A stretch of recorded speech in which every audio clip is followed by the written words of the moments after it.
Good morning students. Surface chemistry के fifth lecture में ABPS tutorials आपका वेलकम करता है। ओके, तो आज हम करने वाले हैं properties of colloidal solution.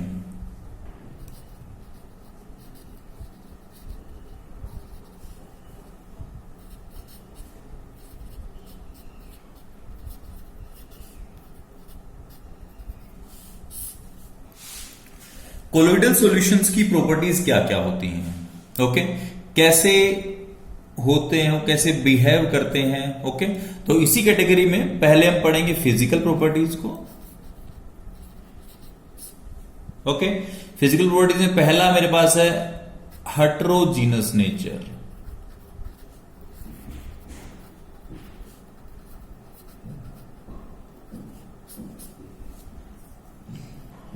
Colloidal souls जो होते हैं वो हेटेरोजीनस इन नेचर होते हैं, मींस जो का डिस्पर्स फेस और डिस्पर्शन मीडियम है, disperse phase plus dispersion medium, ये एक दूसरे के लिए हेटेरोजीनस होते हैं। हेटेरोजीनस का मतलब क्या है कि जो फेजेस हैं वो एग्जैक्टली सिंगल फेस नहीं बन पाता। ओके, और इसी कारण से हेटेरोजीनस नेचर के कारण क्या होगा, ये हमें शो करते हैं कौन से इफेक्ट, टिंडल इफेक्ट। आगे पढ़ेंगे ओके, इलेक्ट्रोफोरेसिस, ये भी पढ़ेंगे हम इलेक्ट्रिकल प्रॉपर्टीज में। ओके, इलेक्ट्रो ओस्मोसिस जो पहले पढ़ चुके हैं हम।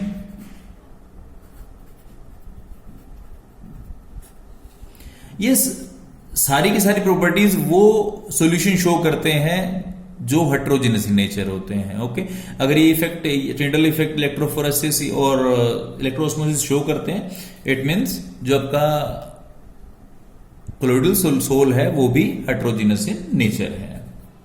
ओके, सेकंड आता है स्टेबिलिटी।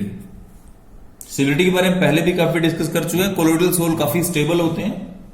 ओके, और जो कोलोइडल सोल जिसके पार्टिकल साइज काफी बड़ा होता है, मींस रेंज में तो कोलोइडल में ही होता है बट साइज बड़ा होता है, वो काफी बार सेटल डाउन हो जाते हैं बट काफी स्लोली करते हैं वो। ओके, और अगर स्टेबिलिटी की बात करें तो अगर इलेक्ट्रोलाइट की कंसंट्रेशन प्रॉपर है तो कोई प्रॉब्लम नहीं है, कोलोइडल सोल स्टेबल रहता है। उसके बाद आता है फिल्ट्रेबिलिटी।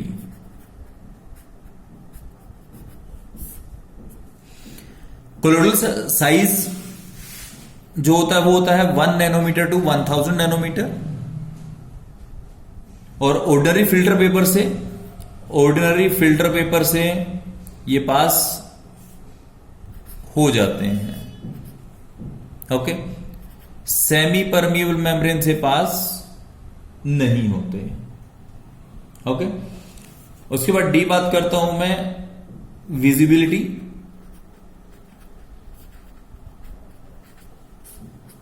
नेकेड आई से हमें विजिबल नहीं है और ऑर्डिनरी माइक्रोस्कोप से विजिबल नहीं है। ओके, बट क्या करते हैं कि जो इनके ऊपर लाइट फॉल करती है उसको क्या करते हैं, ये स्कैटर कर देते हैं। ओके, और स्कैटर जब करते हैं तो इट मींस क्या होगा,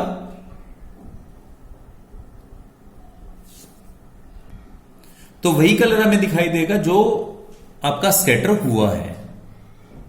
अगर ब्लू कलर स्कैटर हुआ, जैसे हम स्काई की अगर बात करते हैं तो स्काई आपको ब्लू कलर का अपीयर होता है। रीजन क्या है कि जो स्काई के एटमॉस्फेरिक गैसेस हैं वो क्या करती हैं, वो सिर्फ ब्लू कलर को स्कैटर कर देती हैं और बचे हुए कलर्स को स्कैटर नहीं करती। तो हमें हमारी आईज में ब्लू ही कलर एंटर करता है तो हमें स्काई ब्लू कलर का दिखाई देता है। और एस्ट्रोनॉट्स, अगर हम अपने एटमॉस्फेयर से ऊपर निकल जाएं तो उस केस में एस्ट्रोनॉट्स को जो स्काई हो जाता है वो कैसा हो जाता है, ब्लैक, क्योंकि एस्ट्रोनॉट्स के लिए जब वो स्पेस में चले जाएंगे तो वहां स्कैटरिंग नहीं होती, क्योंकि जो स्कैटरिंग हो रही है वो उनसे नीचे हो रही है ना कि ऊपर हो रही है। ओके, उसके बाद नेक्स्ट जो आता है मेरे पास, मैं बात कर रहा हूं कोलिगेटिव प्रॉपर्टी जो पढ़ी है हमने, पहले फिजिकल था,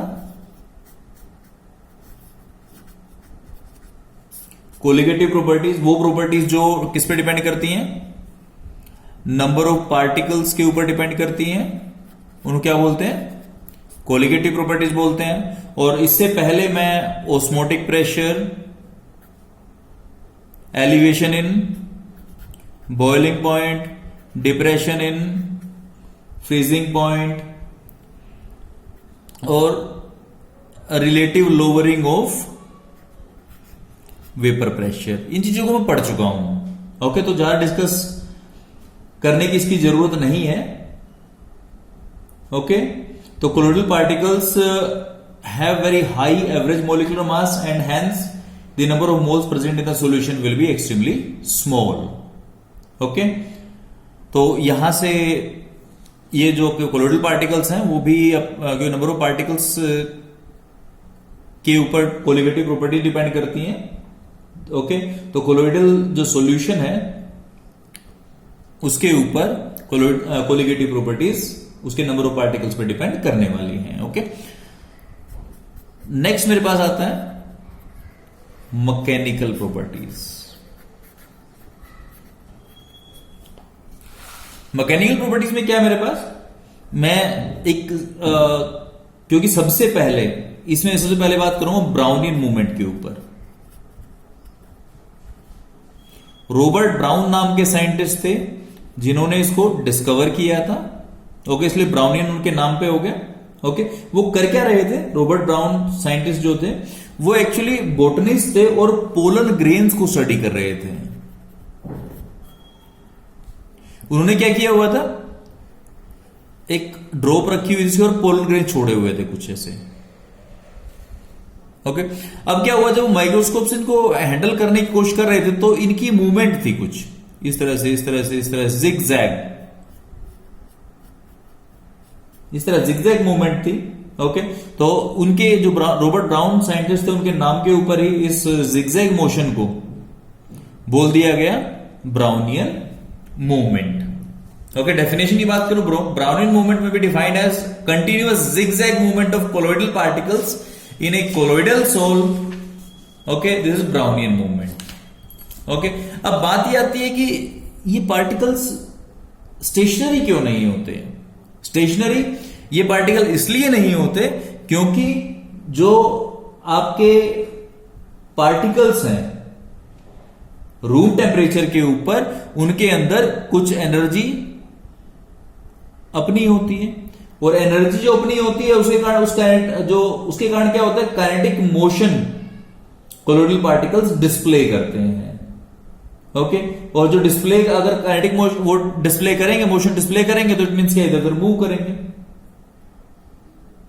ओके, उसके बाद ये जो ब्राउनियन मूवमेंट है इसका फायदा क्या है, इंपॉर्टेंस क्या है। ओके, पहला काम तो क्या था कि जो एवोगैड्रो नंबर सुना होगा आपने, एवोगैड्रो नंबर की डिटर्मिनेशन में इस ब्राउनियन मूवमेंट ने हमारी काफी हेल्प की थी। ओके, सेकेंड थिंग जो है, ब्राउनियन मूवमेंट जो होती है वो किसको अपोज करती है, फोर्स ऑफ ग्रेविटी को।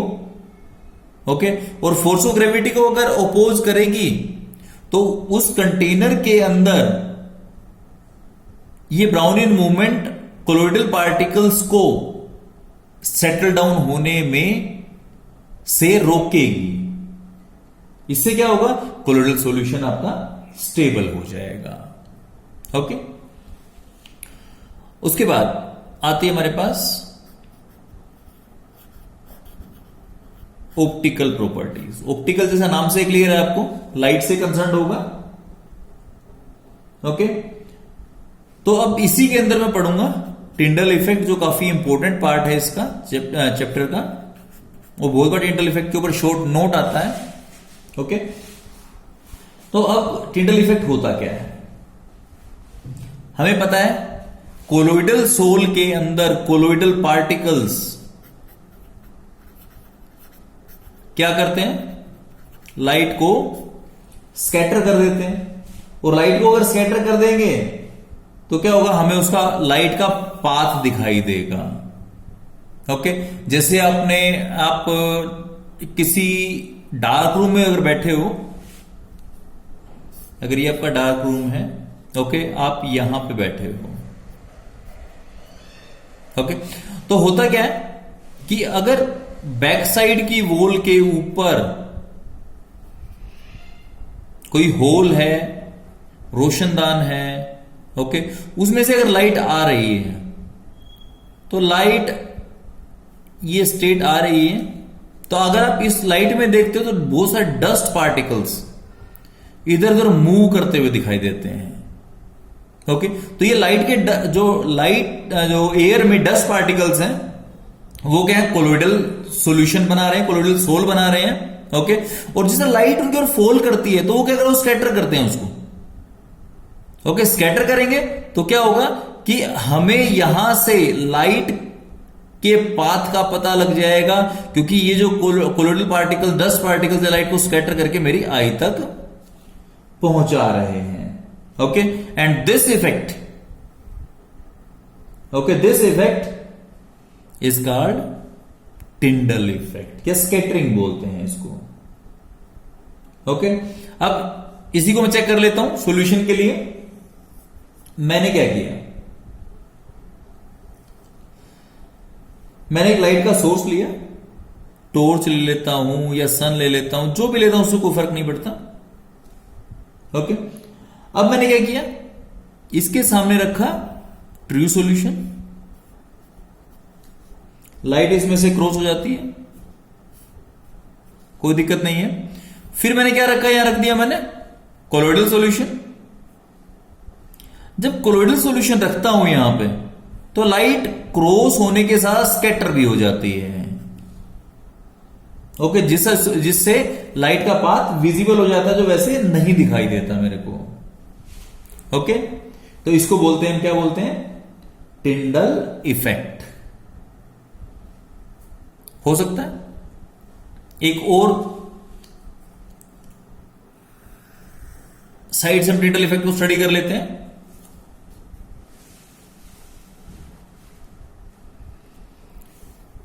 मैंने एक आर्क लैंप ले लिया यहां पे,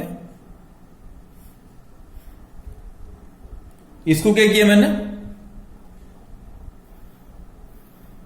लेंस रखा, जिससे जो लाइट है लेंस के थ्रू, अब मैंने पास किससे किया, एक स्लिट से पास किया, स्लिट से पास होगी। उसके बाद दोबारा मैंने एक लेंस रख के इसको क्या कर लिया, कन्वर्स कर लिया।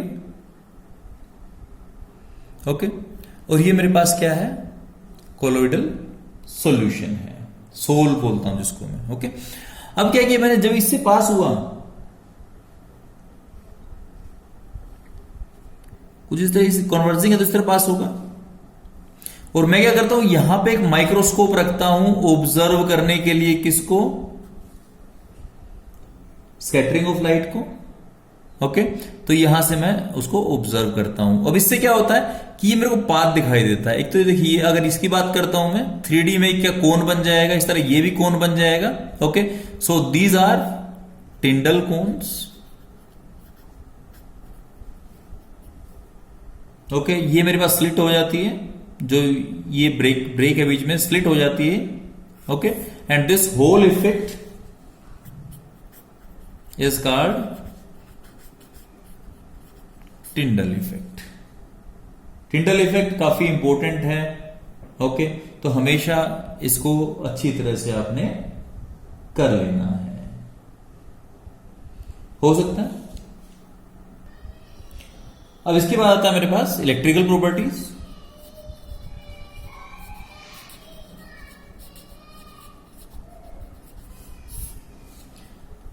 इलेक्ट्रिकल प्रॉपर्टीज में मैं डिस्कस करूंगा कोलोइडल पार्टिकल्स के ऊपर चार्ज होता है। ओके, तो एग्जांपल के लिए बात कर लेता हूं। दो तरह के कोलोइडल सोल पढ़े हमने, पॉजिटिवली चार्ज और नेगेटिवली चार्ज।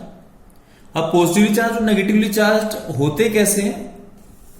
फॉर एग्जांपल मैं बात करता हूं कि मेरा सोल पॉजिटिव चार्ज है, वो पॉजिटिव चार्ज कैसे होगा? मेरे पास,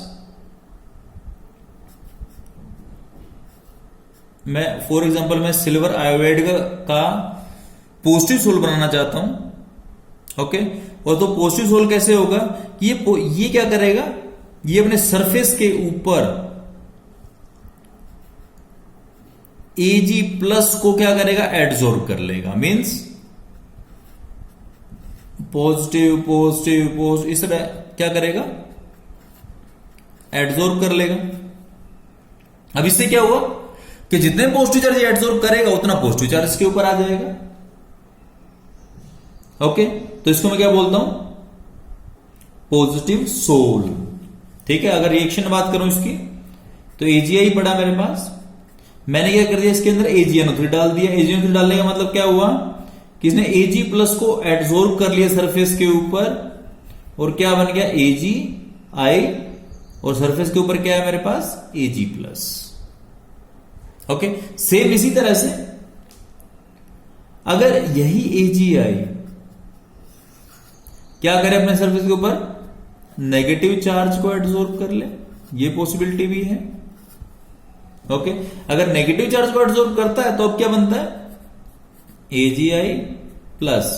अब मैंने पोटेशियम आयोडाइड डाल दिया जिसमें से उसने I नेगेटिव को अपने सरफेस के ऊपर एडजॉर्ब कर लिया, और अब क्या हो, जो मोस्टली कॉमन आयन ही एडजॉर्ब होते हैं। ओके, तो AgI और ये इंटरफेस बन गया, और ये क्या होगा मेरे पास नेगेटिव सोल के लिए। ओके, तो इस तरह से क्या होता है कि पॉजिटिव और नेगेटिव चार्ज एड्सॉर्प्शन के कारण पार्टिकल्स के ऊपर आता है, और जिससे वो पॉजिटिव सोल या नेगेटिव सोल की फॉर्म में आ जाते हैं। ओके, अब क्या हुआ कि देखो पॉजिटिव सोल है तो पॉजिटिव ही चार्ज होगा। ओके, तो इस तरह की मेरे को बहुत सारी एंटिटीज मिलेंगी, और इस पॉजिटिव चार्ज के कारण ये क्या करेंगे, मींस ये पॉजिटिव आ गया, दूसरा एक एंटिटी ये बन गई, ये आ गई, दूसरा एक एंटिटी ये बन गई। इस तरह क्या होगा, ये पार्टिकल्स अपने ऊपर एक स्पेसिफिक चार्ज को क्रिएट कर लेंगे, और क्रिएट कर लेंगे इट मीन एक दूसरे को रिपेल करेंगे, और रिपेल करेंगे तो कोलेस या क्लोज एक दूसरे के नहीं आएंगे, जिसके कारण से मेरा सोल स्टेबल हो जाएगा। ओके, तो इतना कर सकता हूं मैं। इलेक्ट्रिकल प्रॉपर्टीज कैसे, स्टेबिलिटी, सोल स्टेबल होते हैं, sol means life object. Okay, तो इस तरह बात कर सकता हूं। अब एक टर्म आती है मेरे पास इसी इलेक्ट्रिकल प्रॉपर्टीज में, जेटा पोटेंशियल। ओके, बहुत सारी थ्योरीज हैं ओरिजिन ऑफ चार्ज के लिए। ओके, तो जो प्रेफरेंशियल एड्सॉर्प्शन है उसको बेस्ट एज्यूम करता हूं। ठीक है, अब जब एक तरह के आयन किससे, इलेक्ट्रोलाइट से आगे कोलोइडल पार्टिकल्स के सरफेस के ऊपर एड्सॉर्ब हो जाते हैं, जैसे मैंने वहां की बात की थी, तो मेरे पास सेंटर में AgI है। ओके, और मैं ये एज्यूम कर रहा हूं कि इसके सरफेस के ऊपर मैं पॉजिटिव चार्ज को एब्जॉर्ब करवा रहा हूं, Ag plus Ag plus Ag plus, ये सारे क्या हो गए, एब्जॉर्ब हो जाते हैं। ओके, जब ये पॉजिटिव चार्ज एब्जॉर्ब होगा तो नेक्स्ट लेयर किसकी होगी, सभी बताएंगे नेगेटिव चार्ज की होगी भाई। अगर Ag पॉजिटिव AgI के साथ में यहां Ag की लेयर एब्जॉर्ब हुई तो यहां बाहर आपके पास NO3 मिलना चाहिए, क्योंकि AgNO3 डाल रहा हूं मैं इसके अंदर। ओके, तो अब जो लेयर इलेक्ट्रोलाइट से एब्जॉर्ब होकर बनती है और कोलोइडल पार्टिकल के सरफेस के ऊपर होती, this layer, this positive layer is called fixed layer. Okay, इसको पहली लेयर जो फिक्स लेयर होती है, और अब क्या करती है ये लेयर, क्या करती है अपने काउंटर आयंस को सेकंड लेयर में एब्जॉर्ब कर लेती है। ये आपके पास फिक्स लेयर बोला मैंने इसको, और ये क्या आपकी कौन सी लेयर है, डिफ्यूज्ड लेयर, सेकंड लेयर जो आपके पास है। ओके, अब ये दोनों, एक तो ये लेयर होगी और ये एक ये लेयर, डबल लेयर सिस्टम बन गया एक तरह से, ये बोल सकता हूं मैं। ओके, तो और इनको क्या बोलता हूं मैं, हेल्महोल्ट्ज इलेक्ट्रिकल डबल लेयर बोलता हूं। ओके, और अब अंदर वाली फिक्स लेयर और डिफ्यूज लेयर, क्योंकि अपोजिट चार्जेस हैं तो इनमें पोटेंशियल का डिफरेंस होगा। तो फिक्स लेयर और डिफ्यूज लेयर में जो पोटेंशियल का डिफरेंस एग्जिस्ट करता है उसको क्या बोलता हूं मैं, जेटा पोटेंशियल, और इसको रिप्रेजेंट करता हूं इस तरह से, जेटा बोलते हैं इसको मैं। ओके, तो ये आपके पास है जेटा पोटेंशियल। उसके बाद नेक्स्ट में बात करता हूं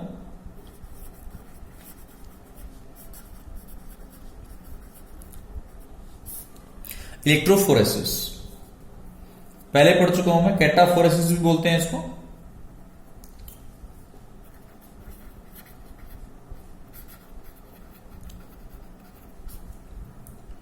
डेफिनेशन की बात करता हूं, the movement of colloidal particles under the influence of electric field. Electric field के कारण कोलोइडल पार्टिकल जो चार्ज्ड हैं वो क्या करेंगे, अपने ऑपोजिट इलेक्ट्रोड की तरफ मूव करेंगे। उसको क्या बोलता हूं मैं, इलेक्ट्रोफोरेसिस। इलेक्ट्रोफोरेसिस के लिए मैं एक डायग्राम की बात करता हूं। तो इस डायग्राम में देखेंगे इन दोनों में मैंने क्या किया है, कोलोइडल सोल रख लिए हैं। ओके, और मेरे पास जो कोलोइडल सोल है वो नेगेटिव कोलोइडल सोल है, मैं ये एज्यूम कर रहा हूं।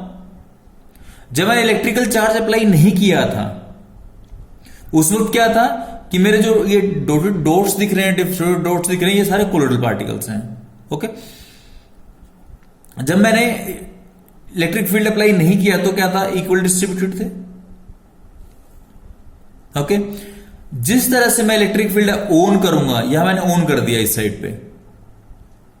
ओके, तो जो नेगेटिव चार्ज कोलोइडल पार्टिकल्स हैं वो किसकी तरफ अट्रैक्ट होंगे, पॉजिटिव इलेक्ट्रोड की तरफ। तो सारे क्या होंगे, इधर इकट्ठे हो जाएंगे। ओके, अगर मेरा यही सोल पॉजिटिव सोल होता तो उस केस में क्या होना था कि यही कोलोइडल पार्टिकल जो पॉजिटिव चार्ज की तरफ इकट्ठे हुए फिर क्या होते हैं, वो नेगेटिव चार्ज की तरफ इकट्ठे हो जाते हैं, क्योंकि मेरे को पता ही opposite charges always attract each other. Okay, तो depending upon the charge on the colloidal sol वो अपने ऑपोजिट चार्ज इलेक्ट्रोड की तरफ क्या होते हैं, अट्रैक्ट हो जाते हैं। Okay, this is electrophoresis. अब मैं नेक्स्ट बात कर रहा हूं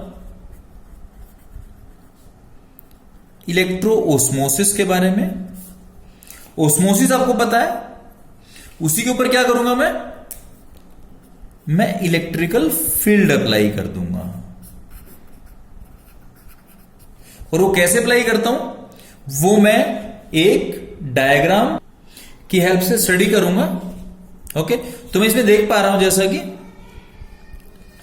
ये मैंने क्या किया है, इलेक्ट्रोड्स साइड में लगाए हैं जो एक पॉजिटिव से कनेक्टेड है और एक नेगेटिव चार्ज से बैटरी से कनेक्टेड है। ये सेमी परमेबल मेम्ब्रेन है और बीच में क्या रखा है, कोलोइडल सोल रखा है और इधर वाटर रखा है। ओके, तो अब क्या होगा, जैसे जैसे मैं क्या करता हूं, नॉर्मल मैंने अभी इलेक्ट्रिकल फील्ड अप्लाई नहीं किया है। ओके, अब क्या होगा, जिस तरह मैं इलेक्ट्रिक फील्ड अप्लाई करता हूं तो क्या होगा कि जो पॉजिटिव चार्ज है वो इस नेगेटिव इलेक्ट्रोड की तरफ अट्रैक्ट होता है, और नेगेटिव चार्ज जो होगा वो किसकी तरफ अट्रैक्ट होगा, पॉजिटिव की तरफ अट्रैक्ट होगा। वो डिपेंड करता है कि सोल आपका पॉजिटिव चार्ज है या नेगेटिवली चार्ज सोल है। ओके, अगर पॉजिटिव होगा तो इधर की तरफ इकट्ठा हो जाएगा, क्योंकि इससे सेमी परमेबल मेम्ब्रेन से आगे क्रॉस नहीं कर सकता। क्यों नहीं क्रॉस कर सकता, क्योंकि सेमी परमेबल मेम्ब्रेन कभी भी कोलोइडल पार्टिकल्स को अपने अंदर से पास नहीं होने देती। ओके, तो अगर पॉजिटिव होगा तो इधर एग्रीगेट्स बन जाएंगे, नेगेटिव होगा तो इधर एग्रीगेट्स बन जाएंगे। ओके, तो इसको बोलता हूं मैं इलेक्ट्रो ओस्मोसिस। ओके, यानी इलेक्ट्रोओस्मोसिस क्या होता है, this may be defined as a phenomena in which the molecules of the dispersion medium are allowed to move under the influence of electric field, whereas colloidal particles are not allowed to move. Colloidal particles semi permeable membrane को cross नहीं कर सकते। Okay, next इसी category में आता है मेरे पास coagulation.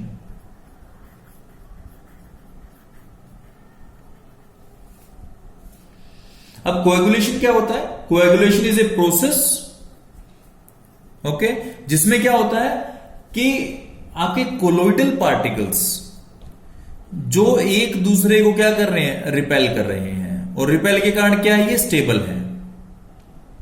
Okay, repel करने के कारण क्या है, ये स्टेबल है, और स्टेबल अगर है इट मींस कोलोइडल सॉल्यूशन जो स्टेबल है। ओके, अब क्या होगा, ये पार्टिकल्स किसी कारण से ओके इनकी रिपल्शन कम हो जाएगी, और रिपल्शन कम होने के कारण क्या होगा, ये पार्टिकल्स थोड़े क्लोज आ जाएंगे, और क्लोज आके क्या होगा, एक दूसरे में कोलेस हो जाएंगे, मिल जाएंगे एक दूसरे से, और क्या लार्ज साइज पार्टिकल बना जाएंगे। और लार्ज साइज पार्टिकल से क्या होगा, वो एक क्या करेंगे, प्रेसिपिटेट्स टाइप एंटिटी बना देंगे। ओके, इस प्रोसेस को क्या बोलता हूं मैं, कोएगुलेशन।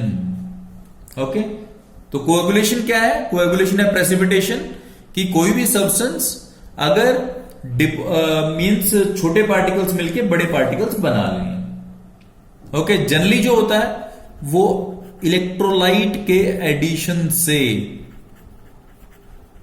क्योंकि इलेक्ट्रोलाइट अगर एक्सेस में हो जाएगा तो उसके इसमें क्या होता है, मेरी कोएगुलेशन या जो कोलोइडल सोल है उसकी कोएगुलेशन हो जाती है।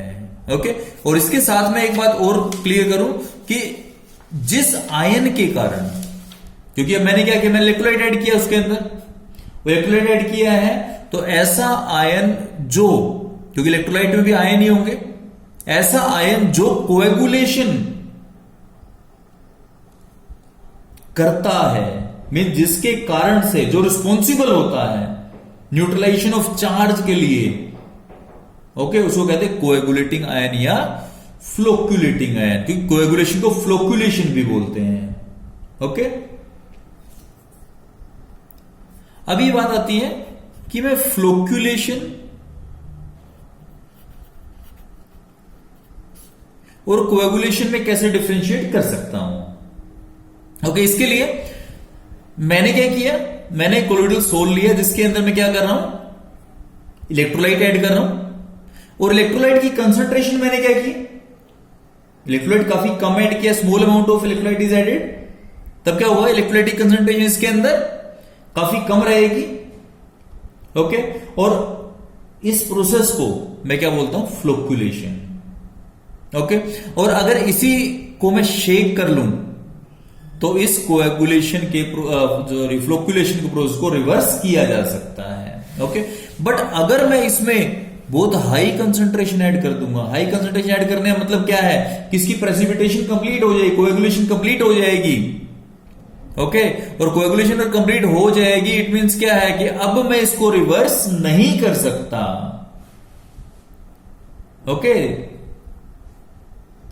तो अब मैं क्या बोलता हूं, एक इसी में टर्म आती है coagulation value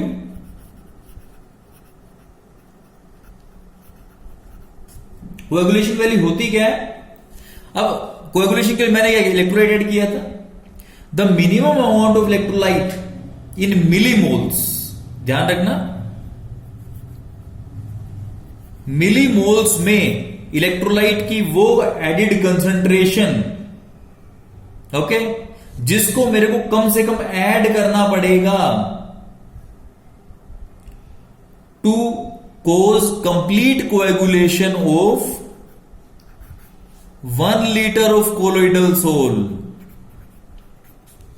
1 litre colloidal sol को कंप्लीटली प्रेसिपिटेट करने के लिए मेरे को जितने मिलीमोल्स इलेक्ट्रोलाइट ऐड करना है, मैं उसको क्या बोलता हूं, कोएगुलेशन वैल्यू या फ्लोक्युलेशन वैल्यू या प्रेसिपिटेशन वैल्यू। ओके, और जितना कोएगुलेशन वैल्यू कम होगी, ओके, मैं अब एक चीज ये ध्यान रखना है कि जितनी कोएगुलेशन वैल्यू कम होगी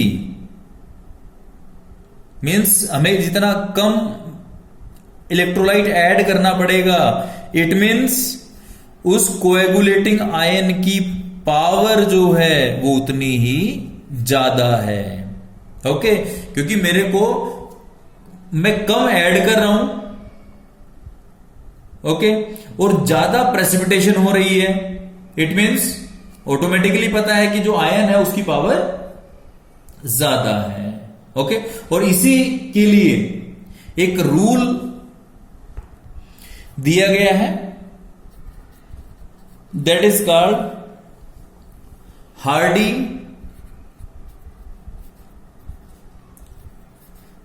स्कल्स रूल या Schulze law, Hardy Schulze law.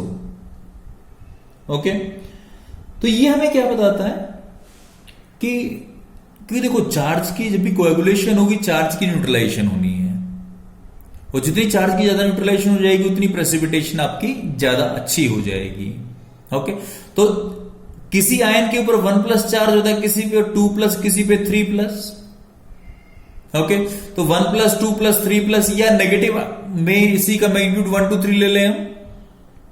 Positive जो आपके पास पार्ट आयन है वो नेगेटिव को न्यूट्रलाइज, नेगेटिव सोल को न्यूट्रलाइज करेगा। ओके, तो अब यहां मेन जो है वो न्यूट्रलाइजेशन का काम है। तो न्यूट्रलाइजेशन मेरे को यह पता है कि अगर मैं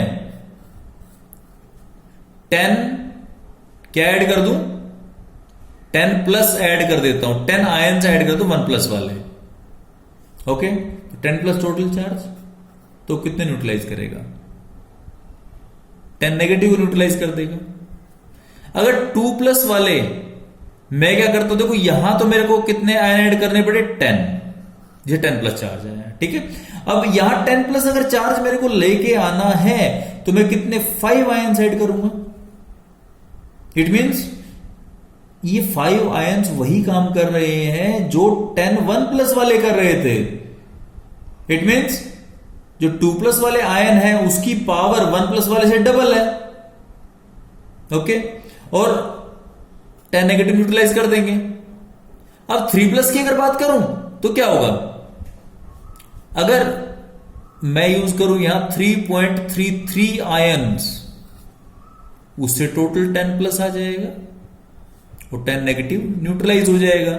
मींस जितना आपका चार्ज बढ़ेगा उतने आपको कम आयन्स की जरूरत होगी या कम कंसंट्रेशन की जरूरत होगी, और कम कंसंट्रेशन, जितनी कम कंसंट्रेशन जरूरत होगी, इट मीन्स क्या है कि आपका आयन उतना ही पावरफुल होगा।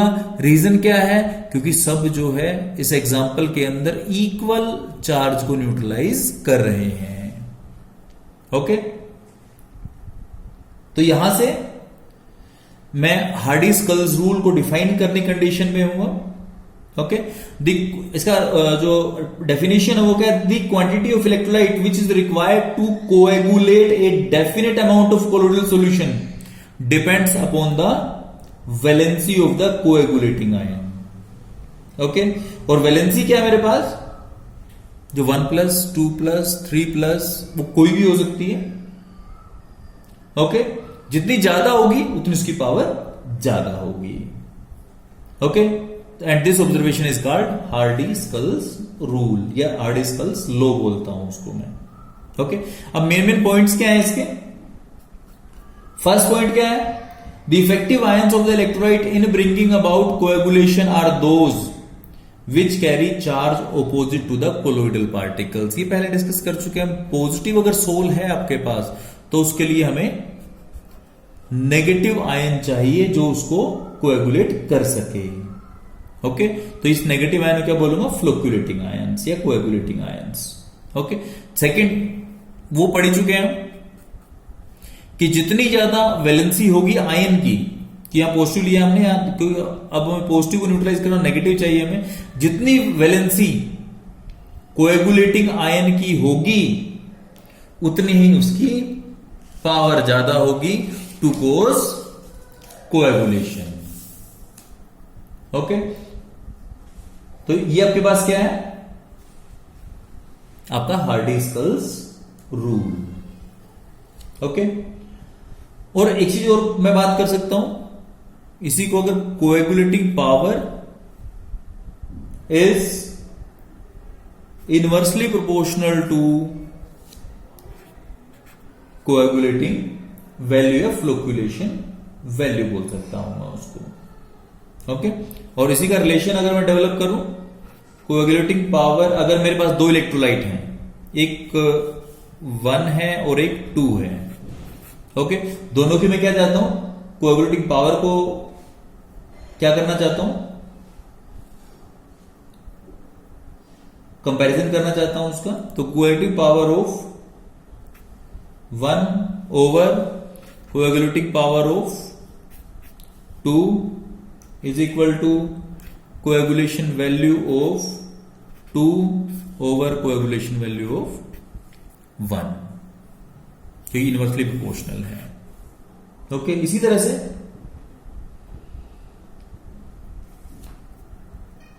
अगर मैं आयन इसी तरह से कोएगुलेशन पावर ऑफ 1 और कोएगुलेशन पावर ऑफ 2, इसका कंपैरिजन अगर मैं करना चाहता हूं कि उनकी वैलेंसी से, तो वैलेंसी ऑफ 1, वैलेंसी ऑफ 2, क्योंकि कोएगुलेटिंग पावर जो वैलेंसी के डायरेक्टली प्रोपोर्शनल है। ओके, अब कोएगुलेशन कैसे कैसे मैं कैरी आउट कर सकता हूं, उसकी थोड़ा सा मैं डिस्कस कर लेता हूं। अब इसमें मेरे पास कोएगुलेशन कैसे कैसे कर सकता हूं। फर्स्ट है बाय इलेक्ट्रोफोरेसिस, क्योंकि मेरे को पता है कोएगुलेशन तब होती है जब पार्टिकल्स क्लोज आ जाते हैं। ओके, और इलेक्ट्रोफोरेसिस क्या करता है कि आपके कोलोइडल पार्टिकल्स को इकट्ठा कर देता है, और इकट्ठा अगर कोलोइडल पार्टिकल हो गए तो क्या होगा, उनकी कोलेसिंग हो जाएगी। कोलेसिंग का मतलब क्या है, वो कोएगुलेट हो जाएंगे। सेकेंड आता है इसी कैटेगरी में म्यूचुअल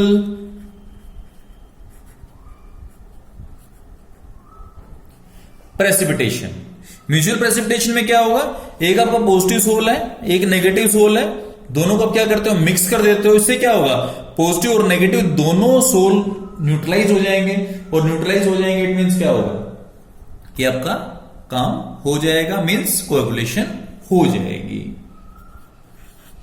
थर्ड इसी में है आपके पास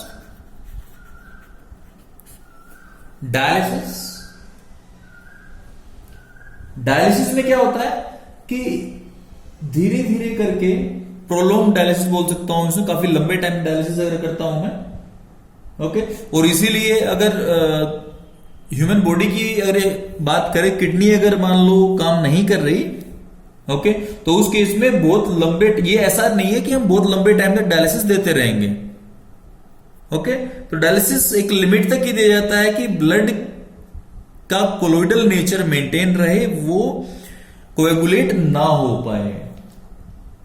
ओके, और हमें पता है कि जो कोलोइडल सोल है वो स्टेबल तब तक है जब तक उसके अंदर थोड़ा सा अमाउंट में इलेक्ट्रोलाइट है। ओके, तो इलेक्ट्रोलाइट एक अनस्टेबिलिटी है। अगर मैं काफी लंबे टाइम तक डायलिसिस करता रहूंगा तो उसके इसमें क्या होगा, जो इलेक्ट्रोलाइट है वो तो कंप्लीटली रिमूव हो जाएगा, और कंप्लीटली रिमूव हो जाएगा तो क्या होगा, आपका कोलोइडल सोल अनस्टेबल हो जाएगा। ओके, और अनस्टेबल होके वो कोएगुलेट हो जाएगा। ओके, फोर्थ मेरे पास है बाय हीटिंग। क्या तो काफी हीट कर दूं मैं, या बहुत ज्यादा कूल कर दूं मैं। ओके, कुछ केस में क्या होता है, हीटिंग से कोएगुलेशन हो जाती है। ओके, जैसे कोएगुलेशन ऑफ बटर बोलता हूं मैं। ओके, जब किसी सोल को बॉईल किया जाता है तो जो एड्सॉर्ब्ड लेयर होती है वो डिस्टर्ब हो जाती है। ओके, क्योंकि जो पार्टिकल्स हैं हीटिंग के साथ में वो एक दूसरे को कोलाइड करते हैं एक दूसरे के साथ में, और कोलाइड करेंगे तो क्या होगा, दूसरे क्लोज आ जाएंगे। ओके, इसी तरह से अगर कूलिंग करता हूं मैं, कूलिंग में क्या होगा, इनकी काइनेटिक मोशन जो है वो स्लो हो जाएगी।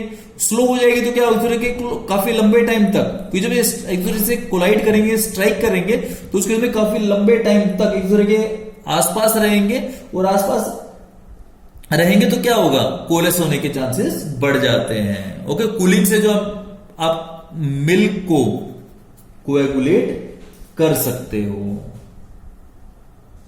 ओके, तो ये आपके पास है एप्लीकेशंस क्या क्या है, मैं सॉरी कोएगुलेशन कैसे कैसे हम कर सकते हैं। अब हम बात करते हैं लायोफोबिक और लायोफिलिक सोल्स जो होते हैं उनकी स्टेबिलिटी को कंपेयर करना, या कितनी जल्दी वो कोएगुलेट हो जाते हैं।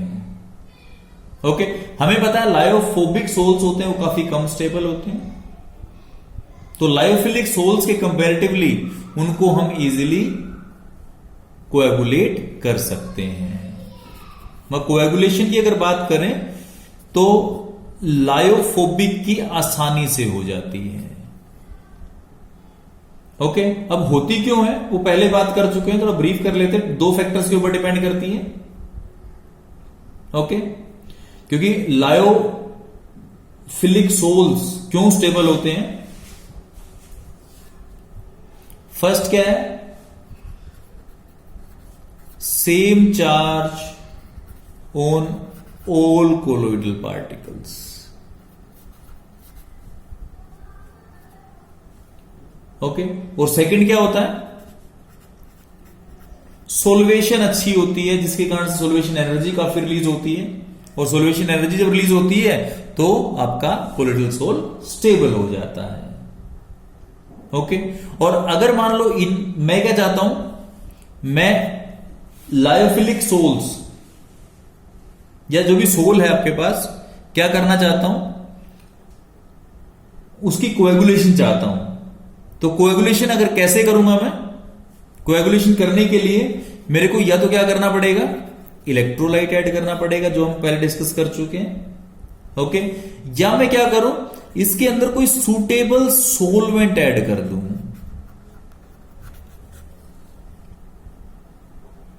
ओके, और अगर मैं बात करता हूं, अगर मैं किसी हाइड्रोफिलिक